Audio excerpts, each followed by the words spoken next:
கணேசாய நமக. முருகாசரணம். ஓம் நம சிவாய. திருச்சிற்றம்பலம். தேய்பிறை மங்களவார பிரதோஷம் இன்று 22/7/2025. இன்று ருண விமோசன பிரதோஷம். பிரதோஷங்களை நீக்க வல்லது பிரதோஷ வழிபாடு. செவ்வாய்க்கிழமையில் வரும் பிரதோஷம் ருண விமோச்சன பிரதோஷம் ஆகும். ருணம் என்பது கடனை குறிக்கக்கூடியது. இன்றைய தினம் சிவனை வணங்கினால் கடன் பிரச்சனை தீரும் என்பது நம்பிக்கை. இன்றைக்கு காலை சுற்றிய பாம்பாக பலரை கடன் பிரச்சனை வாட்டி வதைக்கிறது.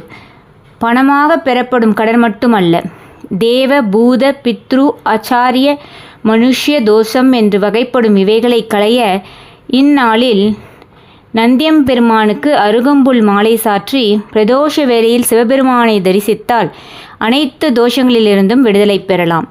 உலகை காக்கும் பொருட்டு நன்மையை நமக்கு தந்து தீமையான விஷயத்தை தான் ஏற்றுக்கொண்டார் இறைவன். இவ்வாறு உலகை காத்த உத்தமமான இறைவனை மனமுருக வேண்டி வழிபடும் தினமே பிரதோஷம். செவ்வாய்க்கிழமை அன்று பிரதோஷ நாளில் சிவனை தரிசித்தால் கடன், வறுமை, நோய், பயம் போன்றவை விலகும். பிரதோஷங்களின் வகைகள்: நித்திய பிரதோஷம், பட்ச பிரதோஷம், மாத பிரதோஷம், மகா பிரதோஷம், பிரய பிரதோஷம் என பிரதோஷம் 5 வகைப்படும். பிரதோஷ நாட்களில் தவறாது விரதமிருந்து வழிபட்டால் கடன், வறுமை, நோய், பயம், மரண வேதனை நீங்கும் என்று புராணங்களில் குறிப்பிடப்பட்டுள்ளது. சிவதரிசனம். பிரதோஷ விரதம் ஏற்பவர்கள் வளர்பிறை, தேய்பிறை என்று 2 பட்சங்களிலும் வரும் திரியோதசி திதியில் அதிகாலையில் எழுந்து நீராடி நித்திய கடன்களை முடிக்க வேண்டும். மாலையில் கோயில் சென்று சிவதரிசனம் செய்து நந்திக்கு பச்சரிசி வெல்லம் படைத்து நெய் தீபமேற்றி வணங்கி வர வேண்டும். கடன் பிரச்சனை. கடனும் நோயும் தான் இன்றைக்கு மிகப்பெரிய பிரச்சனையாக உள்ளது. லோன் வேண்டுமா, கிரெடிட் கார்டு வேண்டுமா என்று ஃபோனில் பேசியே பலரை கடனாளியாக்கி நடுத்தெருவுக்கு கொண்டு வந்து நிறுத்திவிடுகின்றனர். கடன் வாங்குவதற்கு நேர காலம் ரொம்ப முக்கியம். திருப்பி அடைப்பதற்கும் நேரம் ரொம்ப முக்கியம். வாங்கவே வாங்காதீங்க.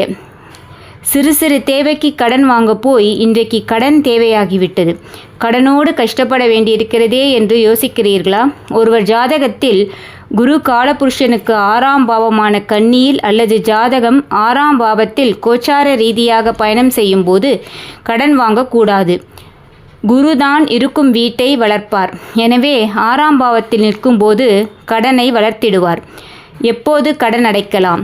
ராகு, கேது போன்ற பாம்பு கிரகங்களுடன் குரு சேர்ந்து நிற்கும் போது புதிய கடன்கள் வாங்கவோ அல்லது கடன் அடைக்கவோ முயற்சி செய்யக்கூடாது.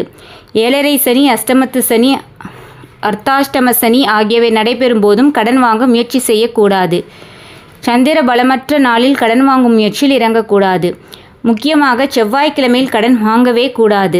மாற்றாக கடன் அடைப்பது சிறந்ததாகும். ருண விமோசன சோஸ்திரம். ருணம் எனில் கடன் என்று பொருள். லக்ஷ்மி நரசிம்மரை குறித்த ருண விமோசன சோத்திரத்தை பாராயணம் செய்து வந்தால் எல்லாவித கடன்களும் அடைப்படும். செவ்வாயின் உக்ர ரூபத்தை கொண்ட ஸ்ரீ லக்ஷ்மி நரசிம்மருக்கு பானக நிவேதனம் செய்வித்தாலும் கடன் விரைவில் அடையும். பிரதோஷ கால வழிபாடு. ருத்ர மூர்த்தியும் நரசிம்மரும் சேர்ந்த உருவமான ஸ்ரீ சர்வேஸ்வர மூர்த்தியை பிரதோஷ காலத்தில், முக்கியமாக ருண விமோசன பிரதோஷ காலத்தில் வழிபட தீராத கடன் தீரும். மேலும் கடன் தீர்ப்பதில் கேது பகவானும் செவ்வாய் பகவானும் மிகவும் பெரும் பங்காற்றுகின்றனர். கேதுவின் அதிதேவதை விநாயகரை வணங்குவதும் செவ்வாயின் அதிதேவதை முருகனை வணங்குவதும் கேது செவ்வாய் சேர்க்கை பெற்ற மைத்திர முகூர்த்தத்தில் கடன் அடைப்பது விரைவில் கடன் அடைய சிறந்த வழிகளாகும்.